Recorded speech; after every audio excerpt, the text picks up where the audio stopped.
Hi, my name is Usman. I'm the lead photographer at Sonder Creative, and I wanted to know, is it possible to take a picture with an iPhone and have it technically be as good as something from a medium format camera?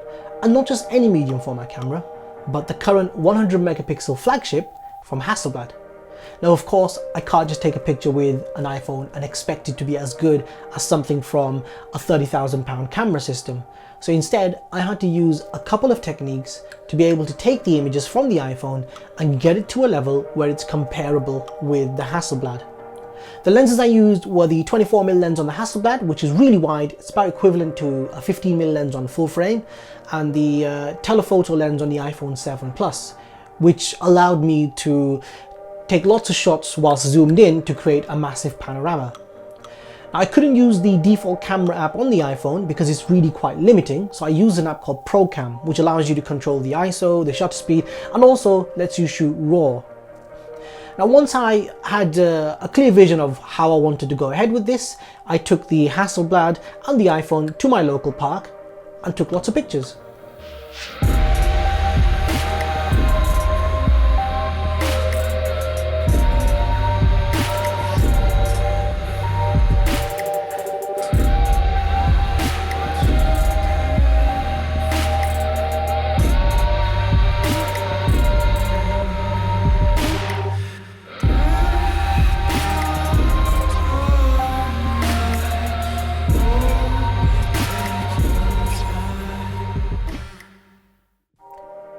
Okay, so here we are in Lightroom, and this is the image taken with the Hasselblad. It's just a picture I've taken of my local park, so it's not some incredibly creative picture, but this is the image. You'll notice on the left hand side how this is the 100 megapixel image. It's been shot at f13 at ISO 64, which is the base ISO. You'll also notice how on the right hand side I've made a few adjustments to the image. I've recovered the highlights and lifted some of those shadows, and considering the dynamic range of this camera, it's fairly safe to make those adjustments without introducing a lot of noise into the image. Effectively, this is the image that we're going to be competing with. Now, switching over to the iPhone, the first thing you'll notice is the sheer number of pictures that I've taken. You can create a 100 megapixel panorama with the iPhone using about maybe 15 pictures, but I've taken around 306 images, and the reason for this is because I've taken about on average between 10 and 15 images per section. This is to try and reduce the noise that's in the images from the iPhone. When you zoom in, you'll notice that even when the images have been shot at ISO 20, which is the second camera's base ISO, the images are really noisy, and I need to get that noise level down to give the image from the iPhone a chance when I'm comparing it with the Hasselblad. Now, the technique I'm using is called mean stacking or image averaging. There are a number of videos available on the internet that demonstrate how you can use this technique, but I'm just going to quickly run through what I did and how I did it. So to do this, first you need to select the images that you want to use. So I'm going to use the 9 images that I selected originally, and Lightroom for some reason wanted to deselect them. You right click and edit in, and then at the bottom you'll see open layers in Photoshop. Once all of the images have opened up in Photoshop, the first thing I do is select all the layers. To do this, I simply use shift click. Alternatively, you can click on select and then go down to all layers. After this, I would normally click on edit and then go on to auto align layers. What this does is, if there are any images that are out of sync, this will correct that and correct any potential mistakes that could have occurred. On this one, because it's an image of a sky, it's not really necessary. So instead, I'm going to skip that step and click on layer. Scroll down to smart objects and then convert to smart object. Now that that's done, the first thing you'll notice is the clouds have some motion blur in them. The reason for this is because whilst I was taking the pictures, the clouds were moving, and this effect simulates a longer shutter speed. You'll also notice how the noise has been dramatically reduced, and I'll just do a quick before and after, and I hope you all can see the differences. But to my eye, there's a significant difference in how much noise there is in the image. I did use this technique selectively because I didn't want the motion blur everywhere. In some areas like the trees were moving as well, so I used the layer mask to bring that motion blur down. After that, I clicked on File, Save As, and I saved it as a TIFF file, which then allowed it to appear back into Lightroom. And I did this for each and every section, so I'm not going to do that now because it's going to take a long time. But once I had all the images in Lightroom, I then went on and created the panorama using some of the auto stitch features in Photoshop, but a lot of it was also done manually as well. And here we have the final two images. We've got the Hasselblad on the left and the iPhone on the right. In terms of resolution, I'd say they're pretty close. The iPhone was shot at a slightly different time compared to the Hasselblad, and this is because it obviously took a lot longer for me to take all of the pictures for the iPhone than it did for the Hasselblad.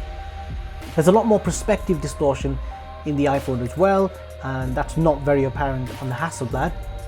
The colors are much more vibrant in the Hasselblad than the iPhone, and also the dynamic range is far greater in the Hasselblad as well. But let's zoom into the center and see what it looks like. So to my eye, the Hasselblad does look a little bit sharper. It is quite impressive how well the iPhone is holding up.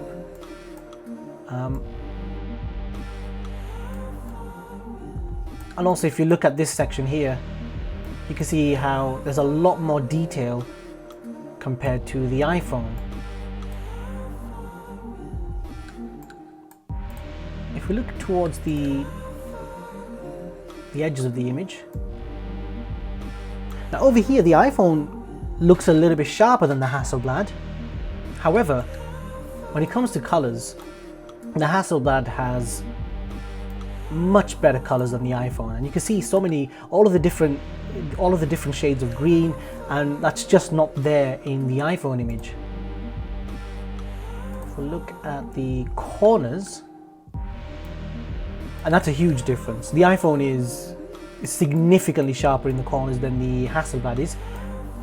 Bit of an unfair comparison on this section because we're using a little bit of a tele lens on the iPhone, and for the Hasselblad we are using a wide angle.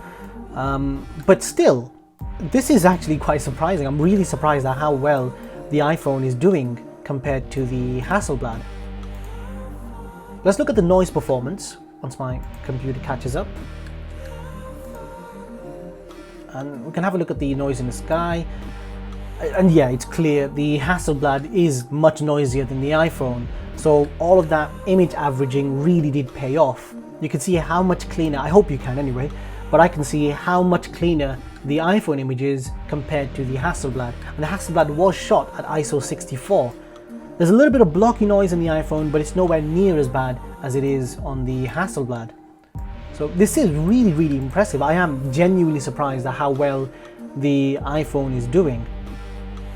I do think that the Hasselblad wins because of the fact that it's a little bit sharper in the center, the colors, the dynamic range, and the lack of distortion. However, to say that this is an image created just using an iPhone and the results are so close, I am genuinely impressed at how good it is. I am going to be making both of these images available for you to download, so you can do all your pixel peeping if you want as well.